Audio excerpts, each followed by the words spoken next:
ইসলামকে প্রতিষ্ঠিত করার জন্য আমাদেরকে বুকে নেওয়ার জন্য কত রকমের কষ্ট সহ্য করেছেন। আল্লাহকে বলেন মাবুদ,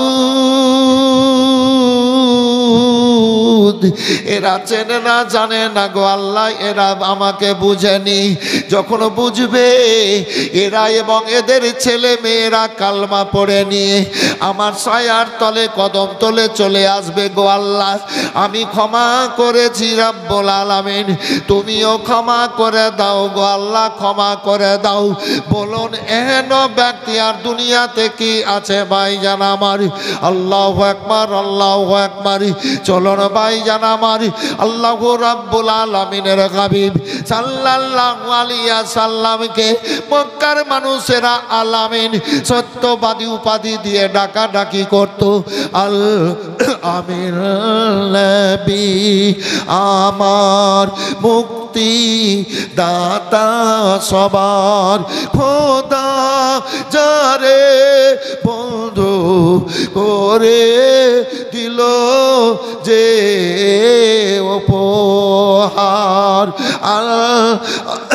আমিন নবী আমার দেখো যে জগৎবাসী, দেখো দেখো রবি শশী দয়া মায়ার সাগর এলো সবার মুখে ফোটালো হাসি।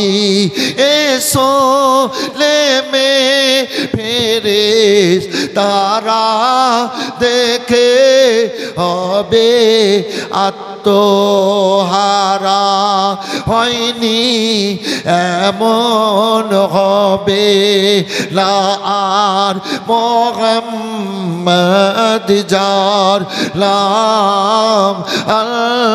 আমিন নবী আমার নবী গো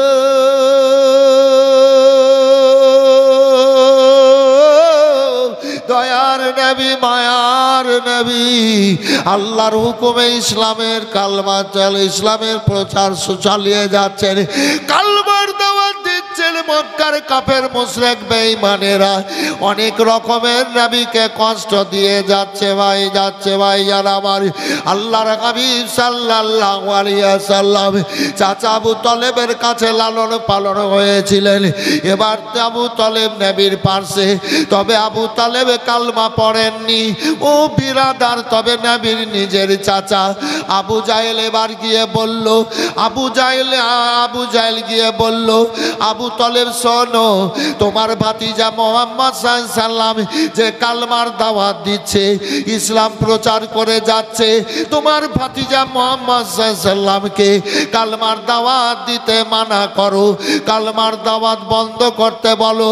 ও আবু তলেব শোনো, আর যেন কাউকে কালমা না পড়াই, যদি কালমা পড়াই আবু তলেব তোমাকেও মারবো, তোমার ভাতিজা মুহাম্মদ সাল্লাল্লাহু আলাইহি ওয়াসাল্লামকে আমরা মারবো, তখন কেউ আর রুখতে পারবে না, বাধা দিতে পারবে না। হে বিরাদার, আবু তলেবের ভিতরে ভয় ঢুকে গেল। আবু তলেব যেন ভয়ে ভয় খেয়ে গেলেন। আবু তলেব একদিন রাসূলুল্লাহকে বলছেন, ও ভাতিজা মুহাম্মদ, মক্কার অবস্থা খুব খারাপ হয়ে গেছে, এই বেটা ও আমার ভাতিজা শোনো শোনো, তুমি কালমার দাওয়াত বন্ধ করে দাও, ইসলাম প্রচারের কাজ বন্ধ করে দাও। বলে কেন চাচা? বলে মক্কার মানুষেরা বিরুদ্ধে দাঁড়িয়ে গেছে, কালমার দাওয়াত বন্ধ করো, যদি কালমার দাওয়াত দাও বন্ধ না করো, তোমাকে মারবে, আমাকেও মারবে, জবা করে দেবে, শহীদ করে দেবে। ভাতিজা কালমার দাওয়াত দাও। আল্লাহর হাবিব বলেন, চাচা যান, আল্লাহর হুকুম হয়ে গেছে, আমাকে কালমার দাওয়াত দিতে হবে, ইসলাম প্রচারের কাজ করতে হবে গো চাচা যান। চাচা আবু তলেব বলেন, ভাতিজা মুহাম্মদ সাল্লাল্লাহু আলাইহি ওয়াসাল্লাম, তুমি যখন কালমা পড়াবা, তুমি যখন আমার কথা শোনবা না, তখন আমার বুক থেকে আলাদা হয়ে যাও, তোমার জন্য আমি আর মরতে পারবো না। আল্লাহর নবী বলেন, চাচা গো আমার ডান হাতে যদি সূর্য দেওয়া যায়, বাম হাতে যদি চাঁদ দেওয়া যায়, সারা দুনিয়ার বাদশাহী ধন গো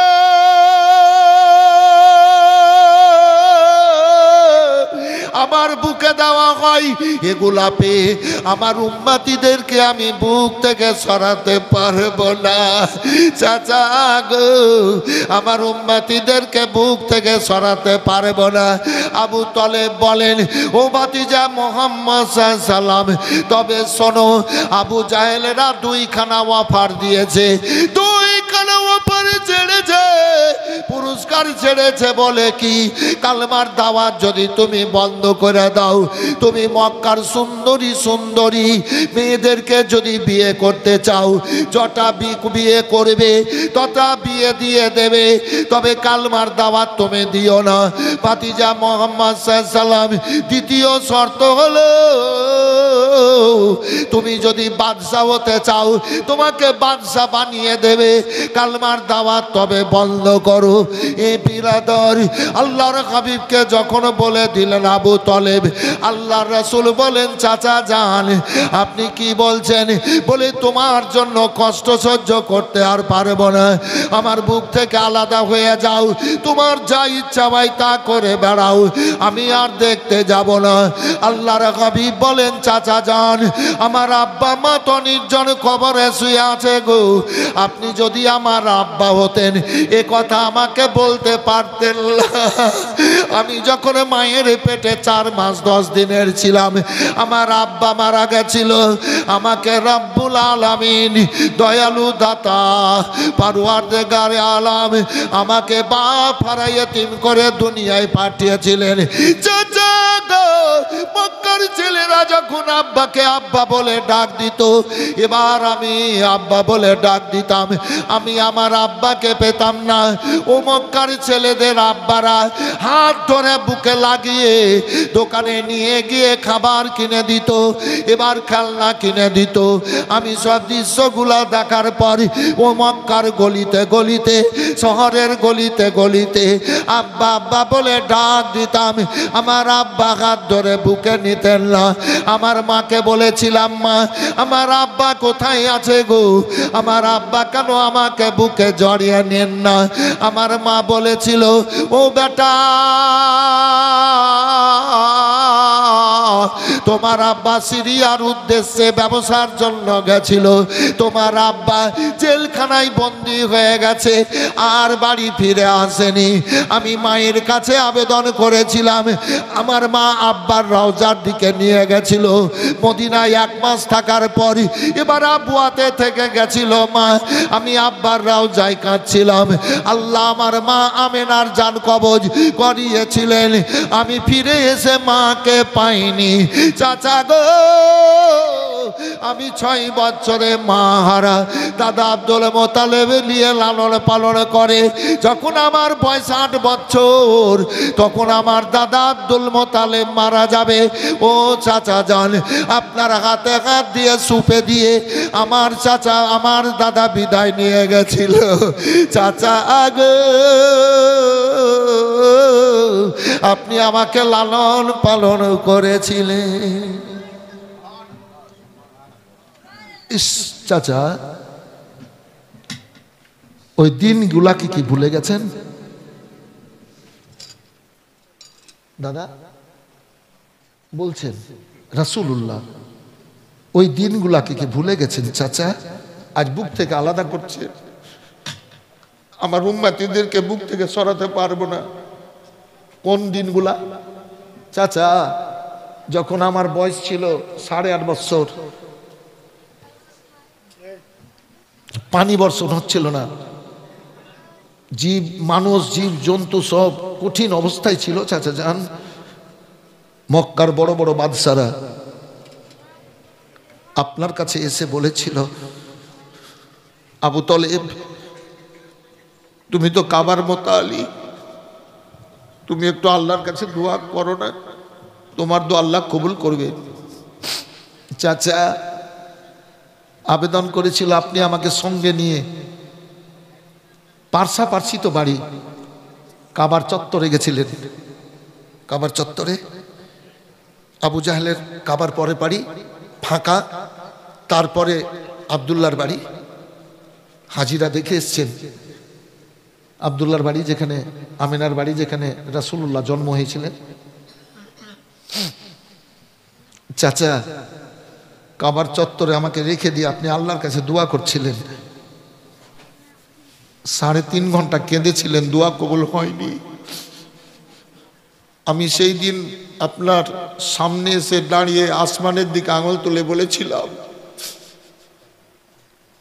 এই আসমান, আমার চাচা দোয়া করছেন, খোদার কাছে দোয়া কবুল হচ্ছে না, পানি বর্ষাচ্ছে না।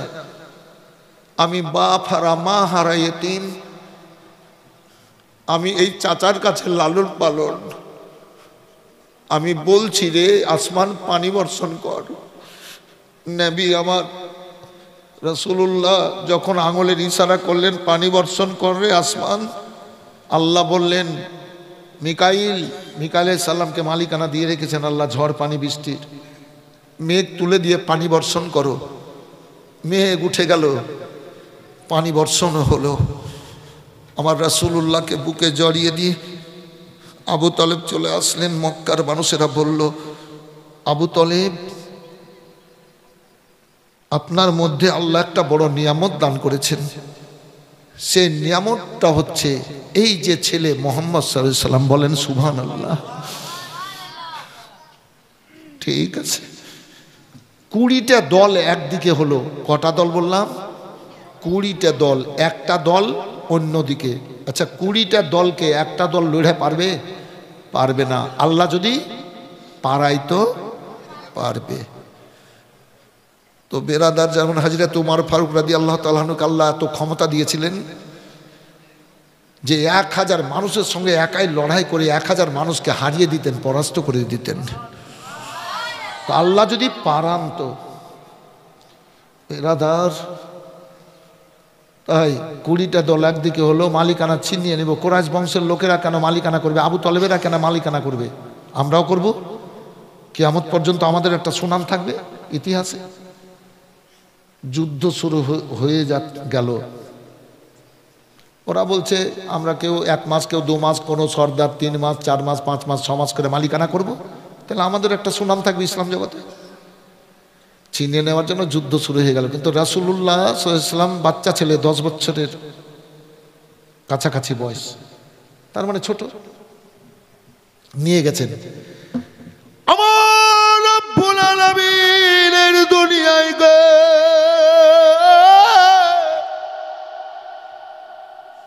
রাসূলুল্লাহর কর্মে কথাবার্তায় দেখাশোনায় কেউ কোনোদিন কোনো সৃষ্টি কোনো রকমের কোনো কষ্ট পায়নি। জোরে বলেন, কোনো দুঃখ কষ্ট পায়নি। ওই রাসূলুল্লাহকে আবু তলেব নিয়ে গেছেন যুদ্ধে, কুরাইশ বংশের সাথে অন্য 20টা বংশের লড়াই। এবার তীর বল্লম চলছে, লড়াই তুমুল ভাবে চলছে। আবু তলেবকে আমার রাসূলুল্লাহ তীরগুলা তুলে তুলে দিচ্ছিলেন। বেশ কিছু সময় যুদ্ধ চলল। আবু তলেব তীর চালা ছেড়ে দিয়ে আমার রাসূলুল্লাহকে বুকে লাগিয়ে কাঁদতে লাগলেন। আল্লাহর হাবিব বলেন, চাচা গো, কেন আপনি তীর চালানো ছেড়ে দিয়ে আমাকে বুকে নিয়ে যার যার কাঁদছেন? বলে, ভাতিজা মুহাম্মদ সাল্লাল্লাহু আলাইহি সাল্লাম, আমরা গালি বেসে যাচ্ছি, আমাদেরকে জবা করবে, মারবে, তোমাকে টার্গেট, আমাকে টার্গেট, আর বাঁচব না ভাতিজা, বাঁচব না। আল্লাহর হাবিব বলেন, চাচা যান, কাঁদার কোনো ব্যাপার নাই, দাঁড়িয়ে যান। দাঁড় করিয়ে দেওয়ার পর একখানা তীর দিলেন। তীর দিয়ে বললেন, চাচা গো, তীরখানা ওপর দিকে চালিয়ে দেন। আবু তলেবকে বললেন বিসমিল্লাহ বলে ওপর দিকে চালিয়ে দেন। আবু তলেব তীর চালালেন। এ বিরাদার, এবার রাসূলুল্লাহ সাল্লাল্লাহু আলাইহি সাল্লাম দেখলেন তীর যখন নিচে দিকে আসতে লাগলো, 20টা দলের সৈন্যদের দিকে আমার রাসূলুল্লাহ আমার দিকে দেখেন, এইভাবে হাতকে ঘুরিয়ে মাটির দিকে করলেন। 20টা দলের সৈন্যরা এবার সব অস্ত্রকে মাটিতে ফেলে দিল। যতটা সৈন্য ছিল গো, ততটা আল্লাহর ফেরেশতা এসে সবার তীরগুলা বল্লমগুলাকে মাটিতে ফেলিয়ে দিয়ে হাত তুলিয়ে দিয়ে সারেন্ডার করিয়ে দিল। ভাইজান আমার, এবার বড় বড় বাদশারা বলছে, ওগো আমরা তো পরাস্ত হয়ে গেলাম, সারেন্ডার হয়ে গেলাম, তবে চলো যাই আবু তলেবের কাছে। এবার বাদশারা এবার ও বেরাদার বাহাদুরেরা কিছু আবু তলেবের কাছে এসে বলে, আবু তলেব বুঝতে পারলাম তোমার মধ্যে আল্লাহ রাব্বুল আলামিন বড় নিয়ামত দান করেছেন। তোমরা যখন কোনো কাজ করবা আমাদেরকে একটু সঙ্গে নিয়ে করিও। আবু তলেব এ বেরাদারি আল্লাহর হাবিব বলেন, চাচা যান, এরা যেটা বলল কথাটা মেনে নেন, মালিকানা আপনারাই করবেন, তবে এরাকে একটু সাথ নেবেন। বলুন আমার রাসূলুল্লাহ কোন নবী গো। তাই আবু তলেবকে বলেন, চাচা যান, ওই দিলগুলাকে কি ভুলে গেছেন গো চাচা? শুনেন শুনেন, আমাকে আপনি বুক থেকে আলাদা করতে পারেন, আমি আলাদা হয়ে যাব, আমার উম্মতিদেরকে আমি বুক থেকে আলাদা করতে পারবো না। চাচা নবী আমার চোখের পানি ফেলে কাঁদতে কাঁদতে চলে গেছেন কিছুটা দূর, আর চাচার দিকে দেখছেন গায়েবের সংবাদদাতা নবী। আবু তলেবের মধ্যে আসর হয়ে গেল। আবু তলেব দৌড়িয়ে এসে আমার রাসূলুল্লাহকে বুকে জড়িয়ে নিয়ে চোখ মোবারকের পানি মুছছে, বলে, ভাতিজা যাও, তুমি কালমার দাওয়াত দাও, কালমা প্রচার করো, তোমার সঙ্গে আমি সব সময়ের জন্য আছি। বলেন সুবহানাল্লাহ। এবার বলেছে কি সুন্দরী মেয়েদের সাথে বিয়ে দিব, জটা করবে তটা। নবীর নূরে সব কিছু তৈরি, নবীর নূরে সব কিছু তৈরি, ফেরেশতাও তৈরি নবীর নূরে, হুরেরাও তৈরি নবীর নূরে। তো একটা হুর যদি আসমানটা ফাটিয়ে শুধু মুখটা বের করে, তো হুরের চেহারা দেখে সারা দুনিয়ার মানুষ খাওয়া দাওয়া বন্ধ করে দিবে, কাজ কাম ছেড়ে দিবে, ছেলে মেয়ে সবাই শুধু হুরের চেহারা দেখবে। আল্লাহ এত হুরকে রূপ দিয়েছেন, বলেন সুবহানাল্লাহ। আর হুর যদি আসমানটা ফাটিয়ে জান্নাত থেকে এসে আর গোটা বডিটা বের করে দেয়, তো দুনিয়ার মানুষ দেখা মাত্র হার্ট ফেল করবে। এত রূপ দিয়েছেন আল্লাহ হুরকে। ইস, নবীর নূরে তৈরি, আর নবীকে বলছে দুনিয়ার সুন্দরী মেয়েদের সাথে বিয়ে দেব। আপনারা আমি এই যে ছেলেরা প্রোগ্রাম সাজিয়েছেন, গোটা গ্রামের লোক সাথ দিয়েছেন, মায়েরাও সাথ দিয়েছেন, কোন স্বার্থে দেখেন? তো আপনারা আমি যদি নবীর গোলাম হয়ে মরি, কিয়ামত হবে, হাসর হবে, জান্নাতে যাব, আপনারাও যাবেন। তো 70টা করে 74টা করে, বুঝতে পেরেছিলেন কটা বললাম? 74টা করে হুর স্ত্রীর রূপে আল্লাহর কাছ থেকে পুরস্কার পাবেন। বলেন সুবহানাল্লাহ। কম সম ব্যাপার নাকি? 74টা করে হুর স্ত্রীর রূপে দান পাবেন, 70টা বিবি পাবেন হুরকে জান্নাতে। আল্লাহ 70 গুণ ক্ষমতা বাড়িয়ে দেবেন, ক্ষমতা 70 গুণ বাড়িয়ে দেবেন, 70 গুণ আল্লাহ আনন্দ বাড়িয়ে দেবেন, শুধু আনন্দই আনন্দ। আরে দাড়িও থাকবে না, আর মোচও থাকবে না, সব 18 বছরের যুবক হয়ে যাবে। বলেন সুবহানাল্লাহ। এই যে সব লোক, এই যে আমি, সব 18 বছরের যুবক, আপনারাও সব 18 বছরের যুবক দাদা, সব দাড়িও থাকবে না, মোচও থাকবে না। আল্লাহ মেয়েদেরকে দাড়ি দেয়নি, ছেলেরাকে দিয়েছে নাকি? একটু হ্যাঁ না বলতে হবে। তো এই যে ছেলে, আমি মৌলানা, বড় বড় দাড়ি, বড় বড় মোচ, ঘুমাইছে নাকি লোকটা? দেখেন আমার ভক্ত লোক ওইটা, সুবহানাল্লাহ চলছে মন দিয়ে। আমার মতো একটা মেয়ের দাড়ি পাকা পাকা বড় বড় আর বড় বড় মুছ, রাস্তা দিয়ে হেঁটেছে। যদি গ্রামের ছেলে মেয়ে ছোট বড় সব শুনে এরকম দাড়ি আলা মৌলানা আলিমুদ্দিনের মতো না রে মোচ অলি একটা মেয়ে হেঁটেছে, তো বাড়িতে সব থাকবে না, ওকে দেখতে যাবে, একটু বলেন তো ভাই? আরে বাবা রে, দেখতে যাবে না? দেখতে যাবে। আচ্ছা আমার মতো বড় বড় দাড়ি পাকা পাকা দাড়ি আর এই বড় বড় মোচ, এই এই লাল জামা, আমার মতো বড় বড় দাড়ি আর এই বড় বড় মোচ, এদিকে দেখ, এদিকে দেখ, এই বড় বড় দাড়ি একটা মেয়ের তোর সঙ্গে বিয়ে দিলে বিয়ে করবি? এই বল না সত্য কথাটা, বিয়ে করবি তুই? বলছে করবো না। 10 লাখ টাকা দিব, করবি? 10 লাখ, করবো না। 20 লাখ, 50 লাখ, তাও বলছে বিয়ে করবো না। ও মা খালা বোনেরা গো, আল্লাহু রাব্বুল আলামিন আপনারাকে দাড়ি দেয়নি, মোজ দেয়নি, বড় দয়া করেছেন। কি সত্য কথা বলে, তুই পরীক্ষায় পাস রে, তোকে বিয়ে কে করবে রে? এত বেরেন তোর দাদা, কঠিন বেরেন। একটু আয় তো, এই এদিকে উঠে হাত মিলা। তোকে হাত মিলালে কিসে লেগে ডাকনো জানিস? সবাইকে দেখাই নু, সবাই দেখলে যা যা পিছলে পড়ছিস কেলে। তো জান্নাতি হু, ইয়া হযরত বাবু, জান্নাতি হু। তো আল্লাহ মেয়েদেরকে মোচ দাড়ি কেন দেয়নি, কারণটা বলবো? মানে ছোট্ট বেরেনে কথা বলছি আমি, বলবো। ইহুদি নাসারার, হিন্দু জন বৈধ খ্রিস্টানের মেয়েরা বিউটি পার্লারে গিয়ে এই চোখের ওপরে যে একটু সৌন্দর্য বিপদ রুখার জন্য আল্লাহ চুল দিয়েছেন, এই চুলটাকে কি বলে? ভুরু। আর এইটাকে অনেক মেয়েরা কেটে পাঁচনির মতো সাজ করে পাতলা করে। দাদা দেখেছেন তো? আপনি যতই বলেন দেখিনি, কিন্তু আমি তো দেখেছি, তো আপনি দেখবেনই।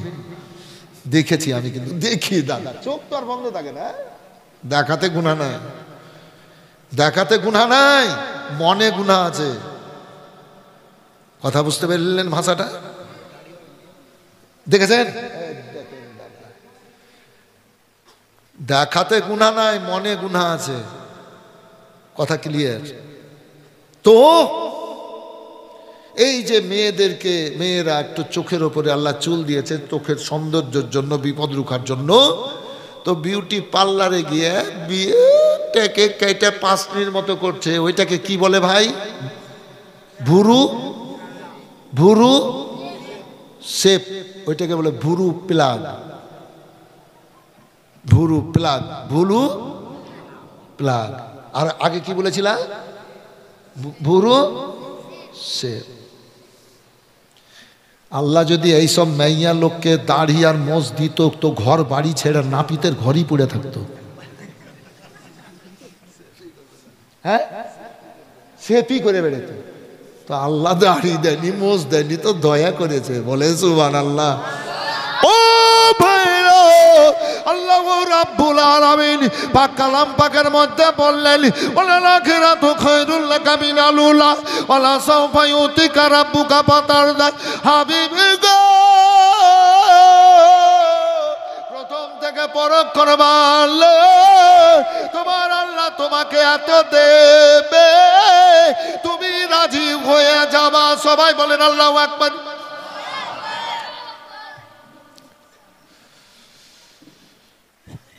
সত্তরটা হুর আপনারা নবীর গোলাম জান্নাতে যাবেন, বিবি রূপে আল্লাহর কাছ থেকে পুরস্কার পাবেন। বলেন সুবহানাল্লাহ। আচ্ছা, এই নবীকে বলছে সুন্দরীর মেয়েদের সাথে বিয়ে দেব, তো ওরা বেকুব না ভালো মানুষ? বেকুব নয়, বেকুব। আবু জাহেলের অফার দিয়েছিল, এবার ছেলেদের বললাম, মেয়েদের কি হবে নাকি? মায়েদের কি হবে? মেয়েদেরটা বলে দিতে হবে কিন্তু। কি বাবু, মেয়েরা হয়ে যাবে জান্নাতি, আল্লাহ হুর বানিয়ে দিবে। আর আপনার স্বামী যে 70টা হুরকে বিবি রূপে পাবে, এই 70টা হুরের ওপরে মালিকানা চালাবে ওর স্ত্রী। তো মেয়েদেরও কত বড় ভাগ্য, কি ওর তো নিজে স্বামীকে নিয়ে থাকবেই থাকবে, আর 70টা হুরের ওপরে মালিকানা চালাবে, হুকুমরানা চালাবে। বলেন সুবহানাল্লাহ। মা, আপনাদের জন্য খুশির খুশির খবর আছে, অনেক আছে। ওগো একজন মেয়ে উম্মে সুলাইমিন তার নাম গো। আল্লাহর হাবিব সাল্লাল্লাহু আলাইহি সাল্লাম যখন মক্কা থেকে মদিনায় হিজরত করে গেলেন, উম্মে সুলাইমিন রাদিয়াল্লাহু তাআলা আনহার এবার স্বামীর নাম ছিল মালিক, তার কোলে একটা ছেলে ছিল, ছেলেটার নাম হযরত আনাস রাদিয়াল্লাহু তাআলা আনহু। যেই সাহাবীর কথা অনেক হাদিস পাক থেকে বর্ণনা আছে, বর্ণনা করেছেন। ওয়ান আনাসিন কল কল রাসূলুল্লাহ সাল্লাল্লাহু আলাইহি ওয়াসাল্লাম, হযরত আনাস রাদিয়াল্লাহু তাআলা আনহর মা হযরত সুলাইমিন রাদিয়াল্লাহু তাআলা আনহা এবার হিজরত করে ও ছোট ছেলেকে নিয়ে এবার মদিনাতে চলে গেলেন। স্বামী এবার তালাক দিয়ে দিল। স্বামী মালিক কাফের ছিল, সে আর গেল না। এবার মদিনায় যাওয়ার পর ওই অবস্থায় ছেলেকে নিয়ে থাকে। আল্লাহর হাবিব গো হযরতে তালহা রাদিয়াল্লাহু তাআলা আনহু একজন সাহাবীর সাথে বিয়ে করা দিলেন। এবার বংশ সংসার করেন, একখানা বাচ্চা হলো, তার নাম হলো উমার। আস্তে আস্তে বড় হতে লাগলো। এবার অসুখ হয়ে গেছে, হাঁপেরও অসুখ, আর শ্বাস জোর জোর যেন চলে। ও বিরাদের একদিনকার ঘটনা, আল্লাহর হাবিবের কাছে কিছু মেহমান, আল্লাহর হাবিবের সাহাবীরা কিছু নিলেন। হযরতে তালহা রাদিয়াল্লাহু তাআলা আনহু একখানা মেহমানকে নিয়ে বাড়ি গেলেন। সুলাইমিনকে বলেন, সুলাইমিন বাড়িতে কিছু একটু কি খাবার আছে? বলে, স্বামী গো আছে। ছেলে উমার যদি খায়, আনাস যদি খাই, ওদেরই পেট ভরবে না, সামান্য একটু খাবার আছে। আল্লাহু আকবার, আল্লাহু আকবার। হযরতে তালহা রাদিয়াল্লাহু তাআলা আনহু বললেন, আল্লাহর হাবিবের কাছ থেকে একটা মেহমান এনেছি। বিবি রে,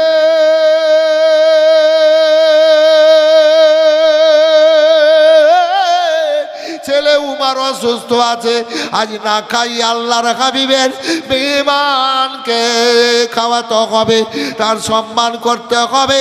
এবার ওইটুকু ময়দা রুটি করলেন। এ বেরাদার এবার রুটি করে এবার সামনে দিলেন, এবার সামনে দিয়ে দিলেন। আল্লাহু আকবার, আল্লাহু আকবার। এবার পানিও দিয়েছেন, দস্তরখানা পেড়ে খাবার দিয়েছেন। হযরতে তালহা রাদিয়াল্লাহু তাআলা আনহা এবার তিনার পাশে মেহমান বলে, ও তালহা রাদিয়াল্লাহু তাআলা আনহুকে আমার সাথে খান, একজনারই তো পেট ভরবে না, আমি কি করে খাই? বিবি রে, চারাকটা বড় করার বাহানায় নিভিয়ে দে।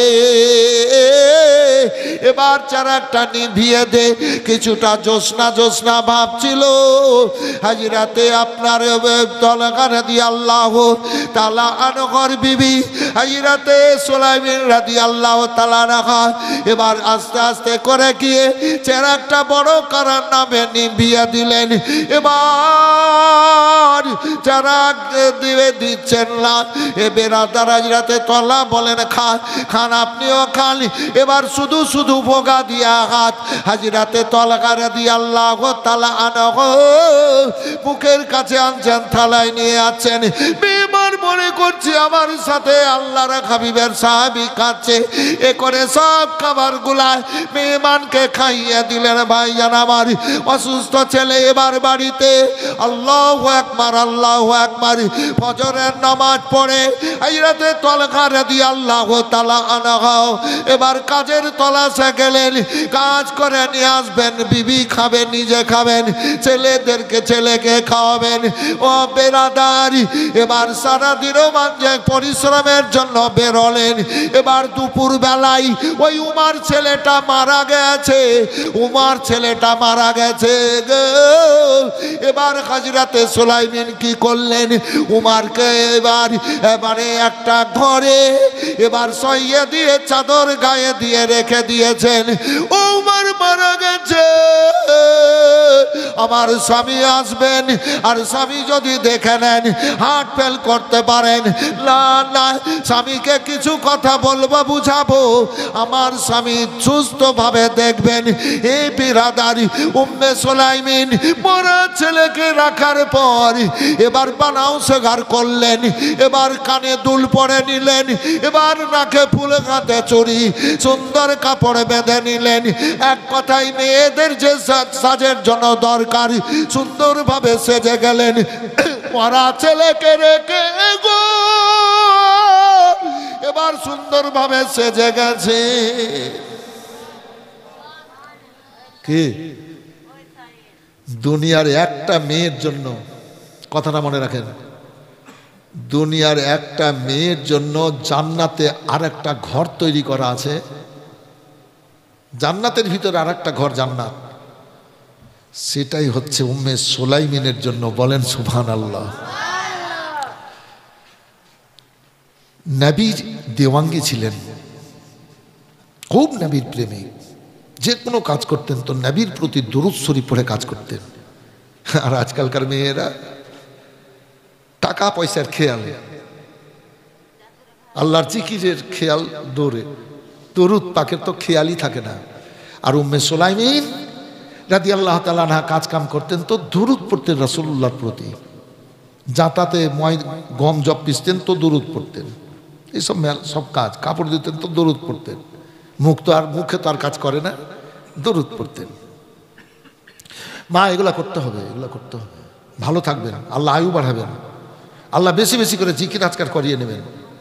মিথ্যা বলবেন না, মিথ্যা বললে আয়ু কমে। চুগলখড়ি করবেন না, আয়ু কমবে। পরনিন্দা করবেন না, আয়ু কমবে। হারাম খাবেন না। শ্বশুর শাশুড়ির সাথে খারাপ ব্যবহার করবেন না, আয়ু কমে যাবে। আপনার স্বামীরও আয়ু কমবে, আপনার স্বামীও বিপদে পড়বে, স্বামীকে কঠিন অসুখ হবে। আপনাদের পাপ ছেলে মেয়ের ওপর দিয়েও যেতে পারে। আছে দাদা, আছে, ছেলে মেয়ের ওপর দিয়েও যেতে পারে। সে তো আপনি ছেলে মেয়ে কি অন্যায় করেছে যে আপনি শাশুড়ি শ্বশুরের সাথে বেইমানি করে, তার সেবা না করে, খিদমত না করে আপনার ছেলে মেয়ের ওপরে খারাপি নিয়ে আসবেন? না, যতদিন শ্বশুর শাশুড়ি থাকবে স্বামীর হক আদা করে সেবা করিয়েন, খিদমত করিয়েন। ওই মেয়েদের জীবনই হবে ধন্য, তারাই হলো পুণ্যবান মেয়ে আল্লাহর দুনিয়াতে। ছেলেরা বইয়ের কথাতে পড়িও না। আজও আমি দুপুরে মায়ের পাশে বসে, বুড়ি মা 95-96 বছর বয়স, ঠুকঠুক করে হাঁটে, তো মনে করলাম দুপুরে একটু চুলটা আঁচড়ে দিই। চেয়ারে বসে আছে আংনাতে পাশাপাশি, তো মনে করলাম আঁচড়ে দিই। তো চুলটা আঁচড়ানো হলো না, তাই বাড়ি থেকে যেদিনই আসে, তো আজ এসছি, তো কালকে গেছিলাম, পরশু গেছিলাম, তো কপালে হাত বুলিয়ে মায়ের পায়ে চুম্বন দিয়ে গেছিলাম। এই দুদিনকার কথা বলছি, মানে প্রত্যেক দিন বাড়ি থেকে আমি বেরিয়ে যাই তো মায়ের কপালে হাত বুলিয়ে পায়ে চুম্বন দিয়ে যাই। আজকেও এসছি, মায়ের কপালে হাত বুলিয়ে পায়ে চুম্বন দিয়ে এসছি। আবার যাব বাড়ি, কালকে আবার যাব বীরভূম, আবার মায়ের কপালে হাত বুলিয়ে পায়ে চুম্বন দিয়ে যাব। আবার বাড়ি আসবো রাত্রে, আল্লাহ যদি আনায়। তারপরের দিন আবার চাঁচল। অ্যাডভার্টাইজ করছি না, জি, মায়ের কথা বলছি। আবার আসবো পরশু দিন, আবার মায়ের কপালে হাত বুলিয়ে মায়ের পায়ে চুম্বন দিয়ে আসবো। আব্বা নেই, আব্বা থাকলে আব্বারও দিতাম। আবার বাড়ি যাব, আবার বাড়ি থেকে আবার প্রোগ্রামে যাব, দিয়ে আবার ওই মায়ের কপালে হাত বুলিয়ে মায়ের পায়ে চুম্বন দিয়ে যাব। মা আল্লাহর দুনিয়াতে এত বড় নিয়ামত, মা যদি খুশি হয়ে যায় আল্লাহ ওই মায়ের পায়ের তলে আপনাদের আমার জান্নাত কবুল করবেন। মায়ের মনে যে মা 10 মাস 10 দিন পেটে রেখে অতি কষ্টে জন্ম দিল, ও মায়ের মনে রইল বেদনা গো, মায়ের মনে আছে যন্ত্রণা। ছেলের যখন কিছু হয় মায়ের কলে যায় আগুন জ্বলে যায়, ছেলের যখন কিছু হয় মায়ের কলে যায় আগুন জ্বলে যায়, ওই আগুন তো নিভে না কিছুতে, আমার মায়ের মনে আছে বেদনা গো, মায়ের মনে আছে যন্ত্রণা। ছেলে আছে এক বিদেশে বিদেশির রূপে, ছেলে আছে এক বিদেশে বিদেশির রূপে, মায়ের সাথে দেখা হলো না, মায়ের মনে আছে বেদনা গো, মায়ের মনে আছে যন্ত্রণা। মাকে যখন কবরে রাখা যায় তখন বলে আমার ধন রইল কোথায়, মাকে যখন কবরে রাখা যায় তখন বলে আমার ধন রইল কোথায়। ছেলে ভুলতে পারে মা ভুলবে না, মায়ের মনে আছে বেদনা গো, মায়ের মনে আছে যন্ত্রণা।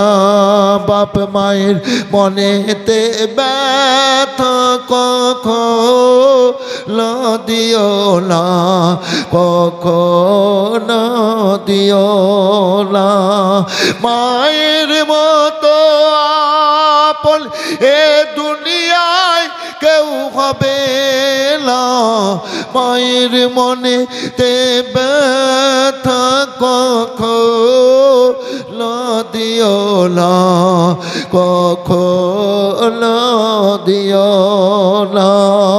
মায়ের মুখের হাসিতে খুশি হয় আল্লাহর আরজ করেছি, মায়ের মুখের হাসিতে খুশি হয় আল্লাহর আরজ করেছি। ওই মায়ের পায়ের তলে আল্লাহ রেখেছেন জান্নাতের ঠিকানা, মায়ের মনে তে ব্যথা কখনো দিও না। খুব সুন্দর মজলিস দাদা, কোনো শব্দ নাই কি বাবু? আরে বড় বাগানে তুমি গেছিলে না? ইস, খুব ভক্ত ছেলেটা আমার, কোনো শব্দ নাই, কোনো আওয়াজ নাই, চুপ করে শুনছেন।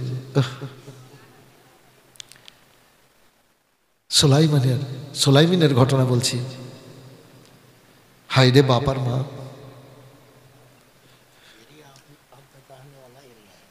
জি একজন ছেলে বিয়ে করলো, আল্লাহ সিস্টেম তৈরি করেছে, বাচ্চা হলো, ছেলে অতি কষ্টে যত্ন করে মা বাপ লালন পালন করে বাচ্চাকে।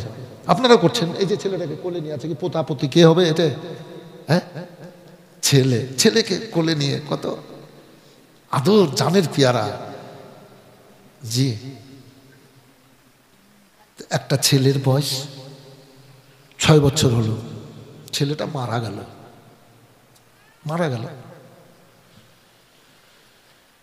সব জামা কাপড় খুলে দেওয়ার পর সাদা কাপড় দিয়ে ঢেকে রাখা আছে। মা চেহারায় হাত বুলাচ্ছে, ওরে আমার ধন, ওরে আমার কলেজার টুকরা। হাত গুলা লাড়ছে, পা গুলা লাড়ছে, ওরে আমার কলেজার টুকরো, ওরে আমার ধন, ওরে আমার মনের ঠান্ডা। তুমি এমন দেশে চলে গেলা, না আসার দেশে। বলেন সুবহানাল্লাহ। মা ছেলেকে নিয়ে করলে গো,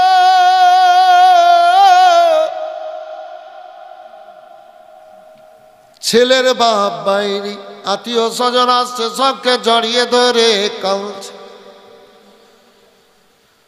অনেক সময় গেল, ছেলেটাকে গোসল করিয়ে কাফন পরিয়ে দিল, সে সাজিয়ে দিল,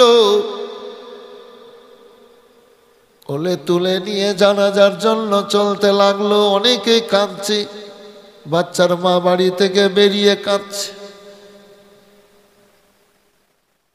ছেলের জানাজা হলো, ছেলের বাপ বলে একটু দাও, নিল। ঘটনাটা অনেক বড় করে বলি, কিন্তু আজকে ছোট করে বলছি। ওরে আমার বুকের ঠান্ডা আমার বুক থেকে আলাদা হয়ে যাচ্ছে। আবার লোকেরা নিল, নিয়ে গেল কবরস্থানে, কবরে সবালো, তীর পাটাটন দিয়ে মাটি দিয়ে ঢেকে দিল। বাড়ি গেল সমস্ত মানুষেরা, মেয়েরা। ছেলের বাপ কিন্তু ঘরে গেল না, বাড়িতে গেল না, বাড়ির বাইরে বসে বসে কাঁদে। মেয়ের মা ওই ছেলের মার ঘরে গেল না, ওই বাইরে কাঁদছে। বেটারে কোন অজানা দেশে গেলে রে বেটা, একবার কেন মা বলে ডাকছো না? আমার কলেজায় আগুনে লেগেছে বেটা, একবার মা বলে ডাক দাও, ডাক দাও, ডাক দাও। ছেলে তো মরে চলে গেছে কবরে। বলে বেটা আমার মন খারাপ করে বসে থাকতাম, তুমি মা মা বলে এসে গলা জড়িয়ে ধরতে, আমার সব ব্যথা বেদনা যন্ত্রণা দূর হয়ে যেত। বেটা আরে একবার মা বলে ডাকো। আর যেন ডাকলো না। মাগরিবের আজান হলো, আল্লাহু আকবার, আল্লাহু আকবার। আবার আল্লাহু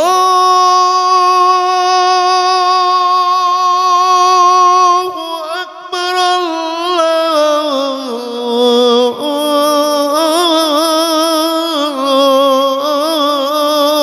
আকবার। আজান। মেয়েটাকে পানি নিয়ে গিয়ে দিল, মেয়েটা উজু করে নামাজ পড়লো। মেয়েরা ধরে নিয়ে গেল, রাত্রে অন্ধকার চলে আসলো, ঘরে বসালো, কাঁদছে, চোখের পানি বয়ে যাচ্ছে ছেলের জন্য। খাওয়া নাই, দাওয়া নাই, সোনা দানা টাকা পয়সার কিছুর মহব্বত আর দিলের মধ্যে নাই। ঘরের তালা মারছে না, বাক্সে তালা মারছে না, কাঁদছে। খেলো না, ওর বাপও খেলো না, ডাকছে তো বাড়ি যাচ্ছে না ওর ছেলের বাপটা। এই ছেলেরা বাপ মা এত বড় নিয়ামত, এড়াইও না, এড়াইও না। স্ত্রীর কথাতে বাপ মা থেকে দূরে সরিও না। বাপ মা যদি কষ্ট পায় আল্লাহ নারাজ হয়ে যাবে, খবরদার।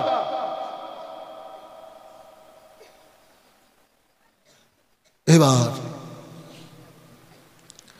ওই বাপু বাইরে সারা রাত কাঁদলো, সকালে আজান হলো, নামাজ পড়লো, আল্লাহর জিকির আজকার। তোমার নাম কি? হ্যাঁ, কোথায় বাড়ি? এই নাজিরপুর। তুমি দিলে নেকির লেগে, তুমি দিলে নেকির লেগে, আল্লাহ এর বদলা দিবে, পুরস্কার আল্লাহ দিবে, নেকি আল্লাহ দিবে। তো তুমি দিলে আল্লাহর ওয়াস্তে, নেকি আল্লাহ দিবে। তো তুমি আমাকে চোখ মুখ দেখেছো কেন? খুব সুন্দর ছেলে, আল্লাহ ভালো লাগে। সেটিং করেছে না অনেক মা, প্রত্যেক রাত তো বক্তব্য রাখি মাইকে, মাইকটা এত সুন্দর সেটিং করেছে না, কঠিন সেটিং। ওই যে ফাঁসি দরবার করে, তো ওখানে 33-32 বছর থেকে আসি। কোনোবার যদি, গতবার যেমন আসতে পারিনি, অনেক এমার্জেন্সি প্রোগ্রাম ছিল, এই জন্য ডেট দিতে পারিনি গত বছর। খুব দুঃখ কমিটির, কিন্তু কী করবো, যেমন এবার নাজিরপুরে দিতে পারিনি। 8 তারিখ ডেট চেয়েছিল, ঈদের পর, এপ্রিল মাসের, এমার্জেন্সি প্রোগ্রাম আছে। তো এইরকম। তো আমার বলার উদ্দেশ্য, বড় বড় জালসা করছি, আল্লাহ করাচ্ছেন, কিন্তু আজকের মাইকের সেটিং তো সবই একই, কিন্তু ড্রাইভারের ব্যাপার আছে, ড্রাইভারের ক্যাটাগরির ব্যাপার আছে না বাবু? হ্যাঁ হ্যাঁ হ্যাঁ। তো এক একটা ড্রাইভার এমনভাবে বাম্পার নামাইছে যে বুঝতে পারছে না প্যাসেঞ্জার, আর এক একটা ড্রাইভার এমন করে ঠেলা মেরে দিচ্ছে, কুইডে উঠছে। রানীগঞ্জ থেকে জালসা করে আসছি, আর বাম্পার বুঝলেন যে কোমরে লেগে গেল, কাটাক করে মূল্যে ঠিক হয়েছে। কত দিয়েছ? 500। তোমার নাম কি? উমার ফারুক মোহাম্মদ। উমার ফারুক 500। ওই পয়সাটা এদিকে দিয়ে ধরে বেটা, এদিকে দিয়ে তো এখানে দে দাদার কাছে, তো ওইখানে যান। বাহ,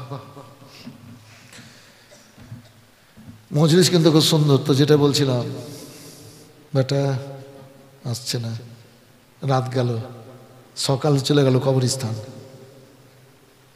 সকালে চলে গেল, দুপুর পর্যন্ত কাঁদলো, জোহরের আজান হলো, আবার চলে আসলো, নামাজ পড়লো, আসর পড়লো, আবার গেল, মাগরিবের আজান, বাড়ি চলে এলো, সারা রাত কাঁদলো, খাওয়া নাই দাওয়া নাই, 1-2 করে 7 দিন। কদিন বললাম বাবু? 7 দিন। খাওয়া নাই দাওয়া নাই, 1-2 করে 7 দিন হয়ে গেল। 8 দিনের দিন এবার ওই মা গো সহ্য করতে পারছে না, পেট জ্বলে যাচ্ছে, বুক ফেটে যাচ্ছে, আর হাতটা কাটা কাটা হয়ে গেছে, কোনো খাবার দাবার করে না ওই ছেলের জন্য।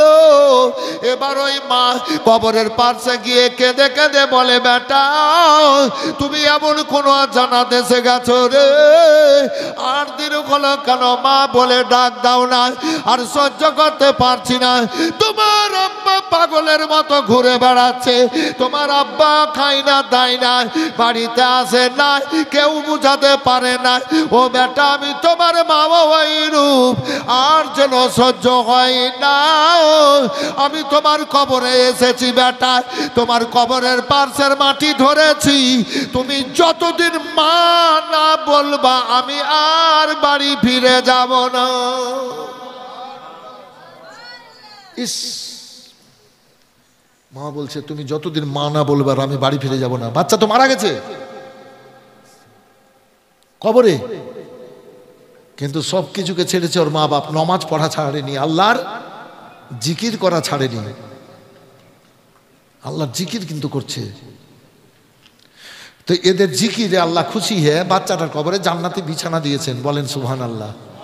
জান্নাতি ফুলের বাগিচাতে সাজসজ্জিত করেছেন, জান্নাতি খাবার দিয়েছেন কবরে ছেলেটার। এর বাপ মায়ের ইবাদতে আল্লাহ খুশি হয়ে। মা কাল্লে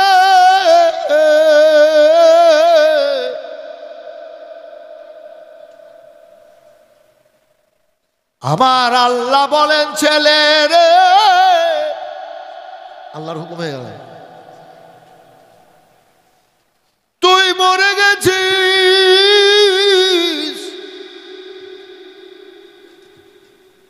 তোর মা বাপ আত্মীয় স্বজনে মনে বড় দুঃখ কষ্ট, আরে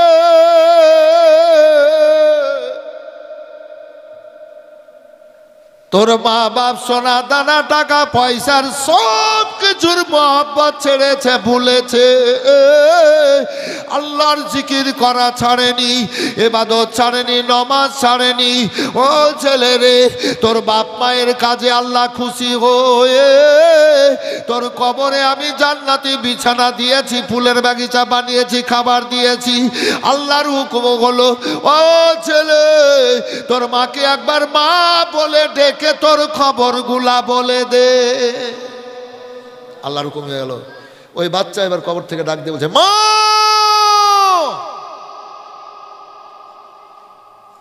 কাঁদিও না, আমি মরে গেছি মা, কবরে আছি, আমি মরেছি, খাওয়া দাওয়া তোমরা ছেড়েছো কিন্তু আল্লাহর জিকির করা ছাড়নি, সোনা দানা হীরা মণি মুক্তা লাল সব কিছুর মহব্বত ভুলে গেছো, ছেড়ে দিয়েছো, কিন্তু আল্লাহর ইবাদত থেকে দূরে সরোনি। মা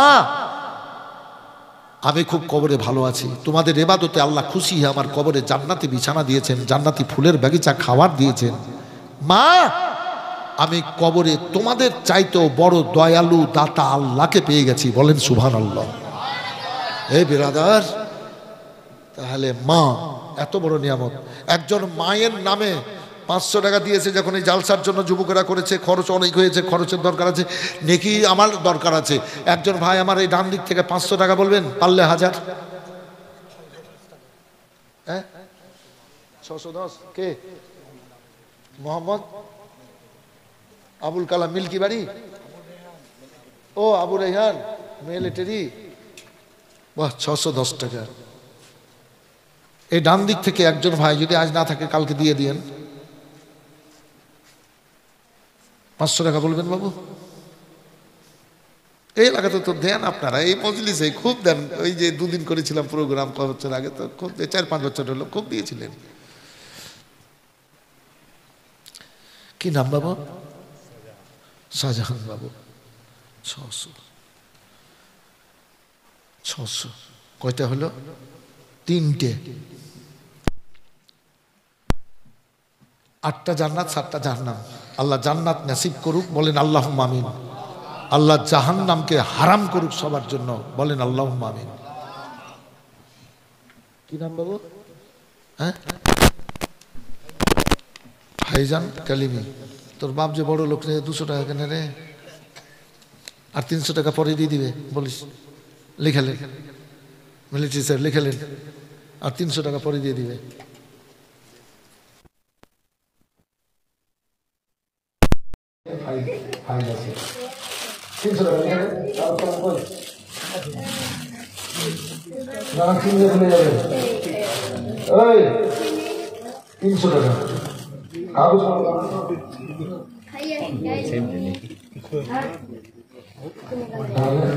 কয়টা হলো? 4টে। এই দিক থেকে একটা মা আমার 500 টাকা বলে তো কাউকে লিখে দেবেন। তাই ভলেন্টিয়ার এখানে আসুন তো বলবেন। ভলেন্টিয়ার এদিকে যাও, একটা মাকে বলে দেন। একজন মা আমার 500 টাকা বলেন। শাহাবুদ্দিন নামে। চোখটা নাকটা এত ভালো লাগলো না, আমার বই থাকে গহন করতে হবে। আমার গহন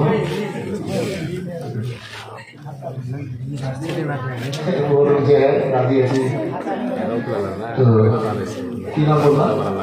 শাহাবুদ্দিন। 1001 টাকা। না শাহাবুদ্দিন 1001 টাকা।